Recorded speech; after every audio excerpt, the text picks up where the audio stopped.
Yeah, I know I'm not wearing green, but when your name is Sullivan, every day is St. Patrick's Day. You are Locked On MLB, your daily MLB podcast. Part of the Locked On Podcast Network, your team every day.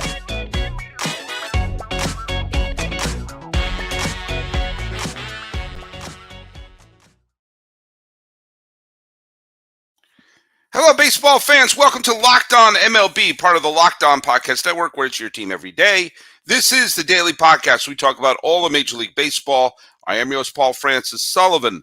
Please, I'm begging you, call me Sully. You're going to be calling a lot of people Sully, as it is St. Patrick's Day that I'm dropping this particular episode. I'm seeing there's already some people on the live stream right now. I've been a baseball podcaster for well over a decade. In just a couple of days, we are going to be starting the regular season, technically, and we'll get into that a little bit at the end of the show about starting the season in places other than the United States or Canada. I've been doing it for over a decade, but this is going to be my sixth season here at the Locked On Podcast Network. You can follow us on Twitter or whatever the hell it's called now on Locked On MLB Pods. That's on Twitter and on Instagram. I'm your pal Sully. I'm at Sully Baseball on Twitter, Sully Baseball Podcast on Instagram. And if you are following us on all those social media sites, you want to leave a comment, why not put down that hashtag Everyday Sully? So I have an idea who's listening every single day. And this episode is brought to you in part by our friends at FanDuel. Make every moment more with new customers. Join today and you'll get $200 in bonus bets if your first bet of $5 or more wins. Visit FanDuel.com/locked on to get started. Let's get started with this show. And first things first, if someone's there on the live stream watching me, could you post something in the comments section to make sure the sound isn't crackly? Because I've had a couple people say sometimes when we do the sound, they can't quite 100% hear me. And let me know if the sound is going well. That's a little message, a little tip for your people out there who are listening to the show. For other people who comment on the show, I have to make an amendment to the last trivia question I did. Because here I am. Your pal Sully is thinking, pats himself on the back because I come up with the trivia questions. And it turns out that while my answer is correct, there was another answer.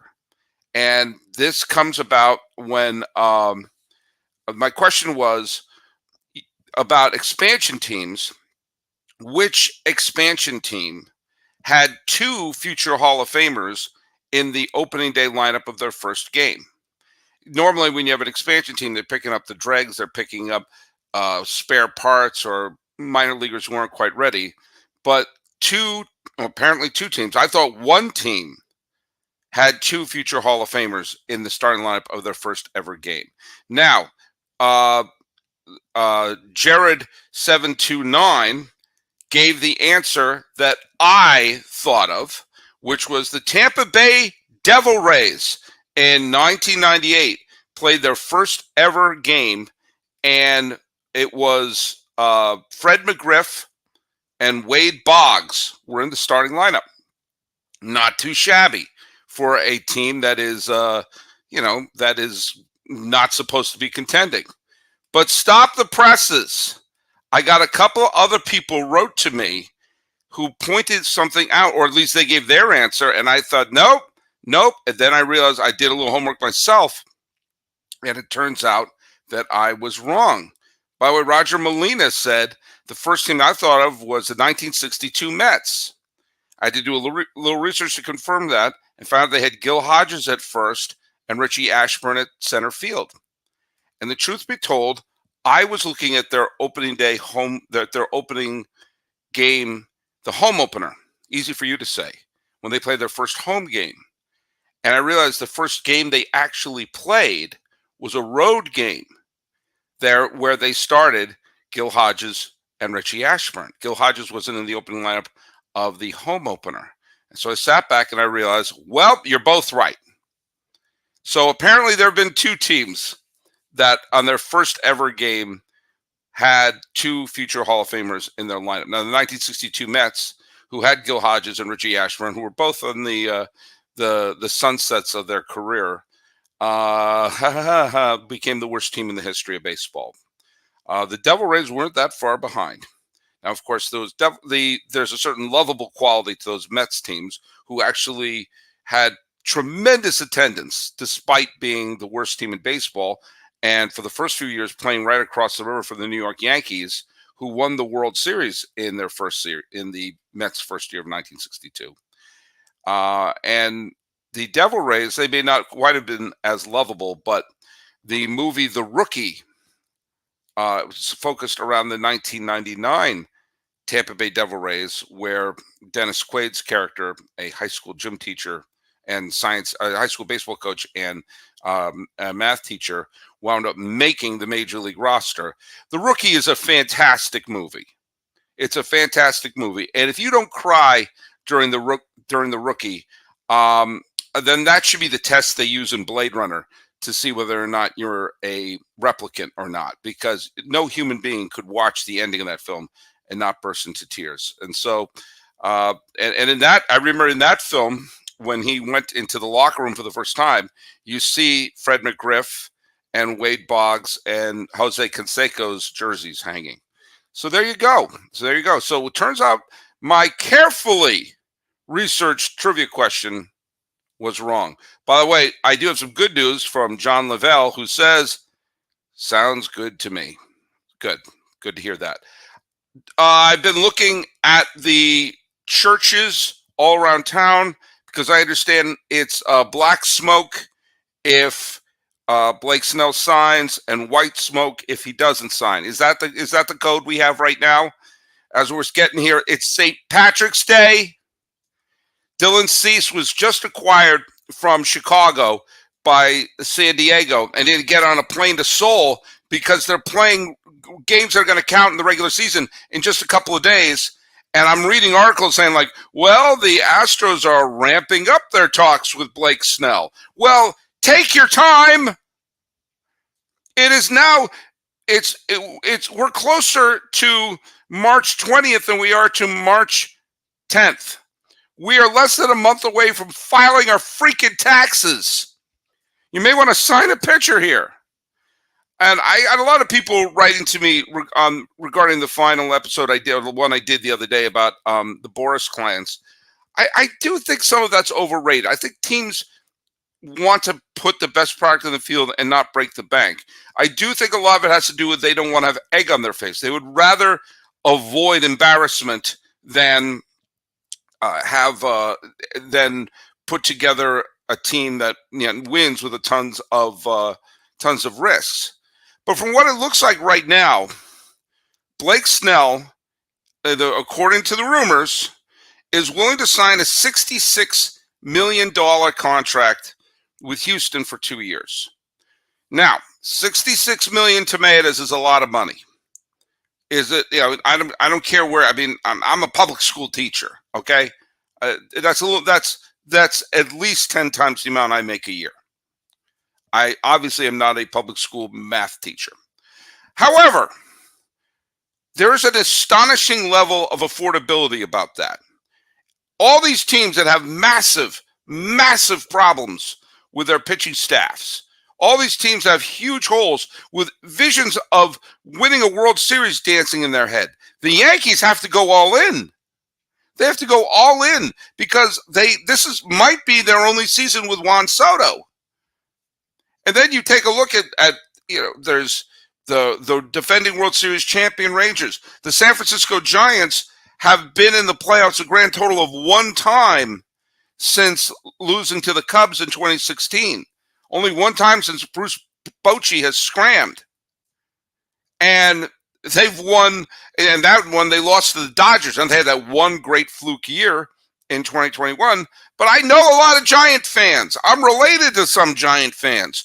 They're getting a little anxious, especially when they look up and say, hey, wait a minute. The Diamondbacks are in the World Series the other year? Why can't we get that? When you start seeing 80 some odd win teams in the World Series, sure, you start thinking, hey, why not us? Why can't that be us? Exactly.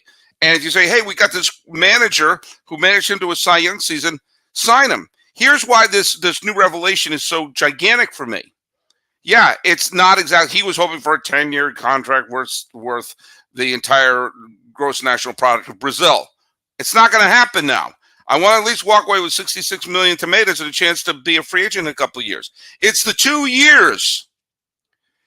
The 2 years, okay, of which one of them is going to be a contract year. We saw how he pitched his last contract year.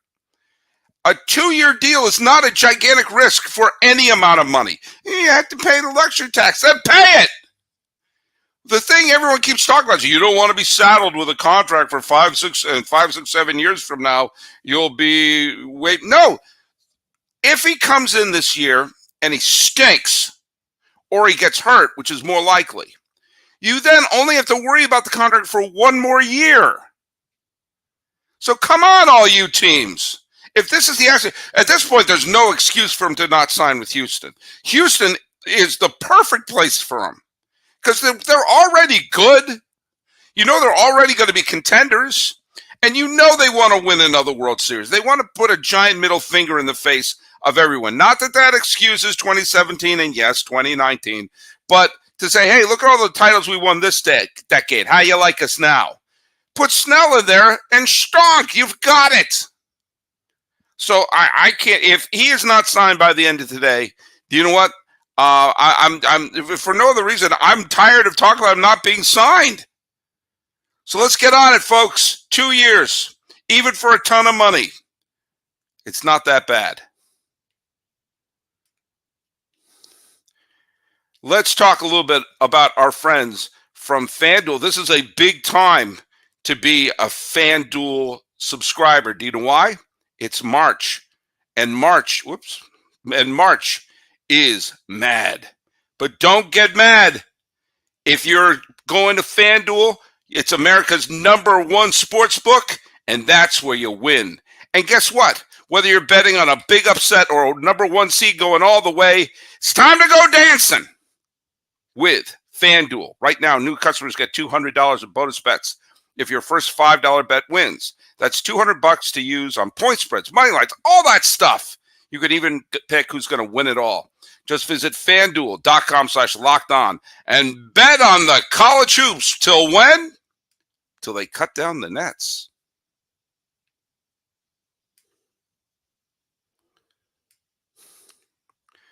Oh, let's talk a little bit about what's coming up in Locked On, because there's going to be a great thing going on this week for all you baseball fans. As you know, Locked On has launched the first ever national sports 24/7 streaming channel. Well, Locked On Sports Today is there, and baseball fans, mark your calendar. March 20th at 7 p.m. Eastern Daylight Time for the best baseball season preview coming exclusively on Locked On Sports Today. Mark it down. March 20th at 7 p.m. Eastern Daylight Time. Be the first to get local insight from MLB local experts on the Locked On Podcast Network. Find it March 20th, 7 p.m. Eastern Daylight Time on Locked On Sports Today, 24/7 stream channel on YouTube, on the free Amazon Fire TV channels app. Flawless ad reading. Hey, there's the other big player that is, we've concentrated on the fact that Jordan Montgomery could help every team, that Blake Snell could help every team. I think Michael Lorenzen, you're not asking him to be, he was an all-star last year and threw a no-hitter, but you're not asking him to be anything but a 3 or 4 at this point, or just give you some depth. That could help most teams. Come on, let's go, sign him. The other was JD Martinez. Makes absolutely no sense to me that he's not signed, because there's no way at this point you couldn't get him for a 1-year deal. And I think it was Keith Law, and I don't agree with everything Keith Law says, but then again, I don't agree with everything I say. But he had that line that he had on his old podcast, and he used to say it on ESPN, which is, there's no such thing as a bad 1-year deal. And that's true. Because if you sign someone in 1 year and it bombs out, it's going to be done at the end of the year. Scram. And JD Martinez is sitting out there, and there's my first look at for my good folks in Australia. Is he a Hall of Famer? No, but he is a legitimate all-star. He is a legitimate all-star. and he was an all-star just last year with Los Angeles. And when you take a look at the fact that he was the last bunch of years we've had an all-star game, 18, 19, we didn't have one in 20, 21, 22, 23. Being an all-star is not exactly the perfect metric, but he's put up terrific hitting numbers. He gets on base, has a good slugging percentage, has terrific power, hit 33 home runs for Los Angeles last year, gets a ton of doubles, led the league in doubles in 2021. And he also has a baseball IQ off the charts. It's like having another coach. I've made this point before. Now, where is J.D. Martinez from? He is from Miami. He went to Pembroke Pines, Florida High School, Charles Flanagan High School. Yeah, I'm looking that up right now. He was born in Miami. He went to college in Fort Lauderdale. He is a child of Miami. What team could use a baseball brain like that in the middle of their lineup? Miami. Go back to Miami. He would fit perfectly in that lineup in so many ways. In fact, you take a look at that team. They have, they have Luis Ariz on that team, who is a tremendous hitter. You've got Bell on that team, who's got good power, as does Jake Berger. You got Tim Anderson, who you're hoping that will turn some things around. You're hoping that Jazz Chisholm has a really good year where he could have things take off. Right now, Avisail Garcia is projected to be their designated hitter. They have Brian De La Cruz, who has talent. But if you put J.D. Martinez in the middle of that lineup, and then suddenly, look, I'm not saying it's a great lineup, but this was a good team last year. It was a solid team. Remember, lest we forget, they made the postseason. You put him in there, and suddenly that team he's the type of hitter that makes all the hitters around him just a tiny bit better. And if you're trying to get a boost out of someone like Tim Anderson and get a turnaround from him, then why not? Of course, the other team that could really use him is Tampa. Put him in Tampa. I mean, that's a team that can pitch. We all know they can pitch. We all know it's kind of like, it's like, remember in the episode of The Mandalorian, the one where Luke Skywalker came in, spoiler alert, and kicked everyone's butt, but there were all those super droids that were pounding at the door that Luke had to destroy. That's the Tampa Bay pitching staff in their minor league. Yeah, I went a long way for that analogy, but it made sense in my head that the minute one goes down, in comes another one. Oh, that pitcher's down, here comes another one. You know they can pitch, so put J.D. Martinez, a native Floridian, in the middle of that lineup, and you know what? You got a shot. I think Tampa is write Tampa in ink for 90 wins every year, and maybe the way he affects that lineup, it'll work out for the best. And again, you can get him for 1 year. You can get that kind of player, a guy who's going to be, and you know he's going to be a great hitting coach someday. He may even be a manager someday, but certainly he's going to be a hitting coach. I'd hire him to be a DH/hitting coach now. But you know he's going to produce. You know he's going to hit a ton of doubles in the gap. You know he's going to hit 25 to 30 home runs and have a slugging percentage up the yin-yang. You know he's got an OPS that he's going to have that's going to be at least hovering around 900 that you could just put in your lineup for 1 year for nothing.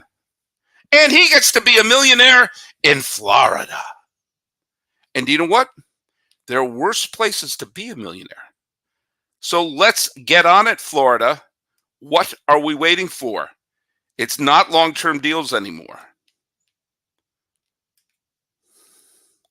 Hey, let's talk a little bit about your car. Let's talk a little bit about what some people would dare to call their ride or die, which means we're going to be talking a little bit about eBay Motors. And eBay Motors is the perfect place to go to if you need anything to maintain your vehicle and level it up to peak performance. From superchargers, roof racks, exhaust kits, LED headlights, and more. Whether you're into speed, power, or style, or you're like me and you like all three, eBay Motors has you covered. With over 122 million parts for your number one ride or die, you'll always find exactly what you're looking for. And with eBay Guaranteed Fit, your part is guaranteed to fit your ride every time or your money back. Because with eBay Motors, you're burning rubber, not cash. With all the parts you need and all the prices that you want, it's easy to turn your car into the MVP and bring home that win. Keep your ride or die alive at ebaymotors.com. Eligible items only. Exclusions apply. eBay Guaranteed Fit is only available for U.S. customers. That's right. Drive it on over to eBay Motors. Quick reminder that Locked On has created the first ever national Sports 24 streaming channel on YouTube, and now it's available on Amazon Fire TV and the free Fire TV channels app. Locked On Sports Today is here for you 24/7, covering the top sports stories of the day with local extras of Locked On, plus our national shows covering every league. Find Locked On Sports Today now available on the free Fire TV's channels app. I was thinking about this. It is St. Patrick's Day, and there are some years where they start the season overseas. I've never been a fan of that. I don't mind them playing regular season games overseas. I really don't. The London series I thought was pretty cool. Or they've done some series during the regular season when they go down to Mexico. I think that's pretty cool. I just object to starting the season like that. It messes up the whole, when does the regular season start, which affects me because I have to drop the in memoriam video before the first game, and now it cut a week off on production time. By the way, it's coming together, and we're going to release it before the Soul series. Don't worry about that. But it always kind of throws a monkey wrench. Like, well, the regular season kind of started, but then they go back to spring training games, and then it starts again.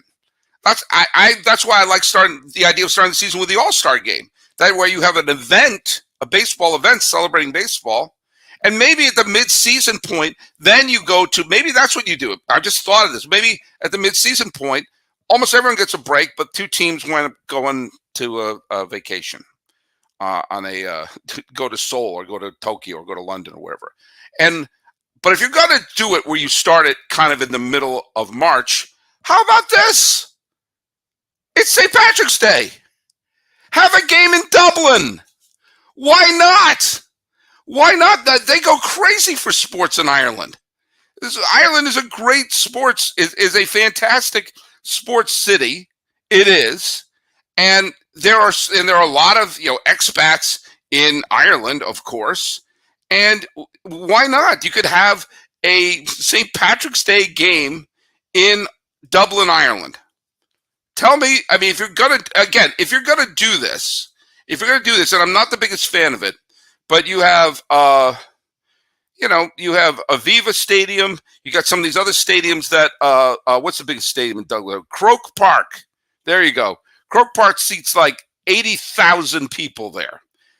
If they could configure the stadium in the Wembley? Did they play in Wembley in London? They could configure that to baseball. They can configure this.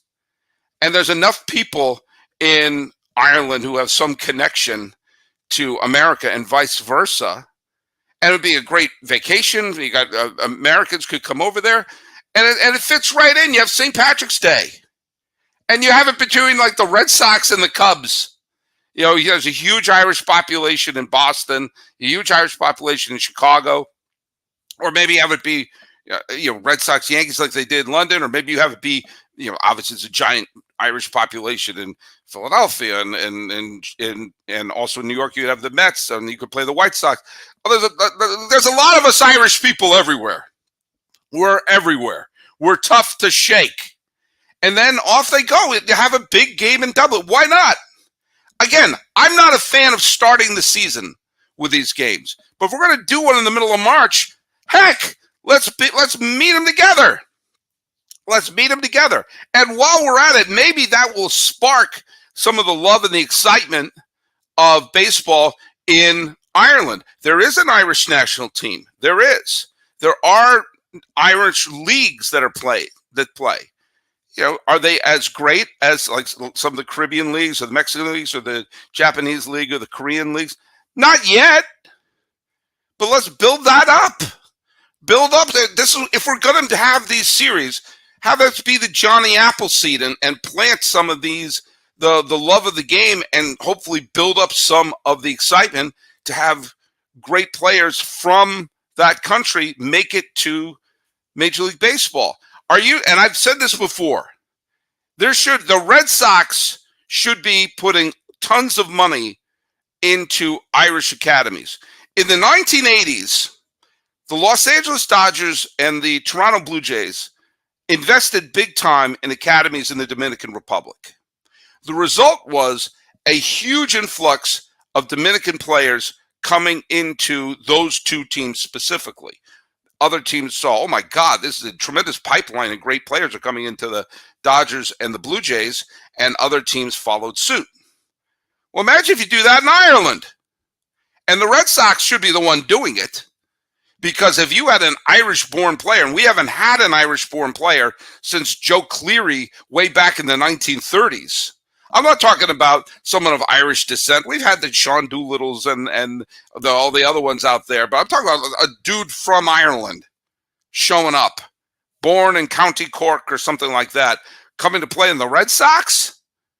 The jersey sales alone would pay for the contract. Or amongst in the south side of Chicago with the White Sox? Are you kidding me? Or with Philadelphia? And there's a lot of them, all of them. I talk about Irish people. Like I could say that because I'm a Sullivan. But yeah, let's go for it. Let's build that up. Let's have a big Irish superstar.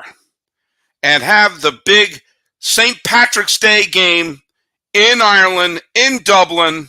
Red Sox, Cubs. Come on. That would be a moneymaker. That'd be worth raising a glass to. And it goes tangentially to today's trivia question.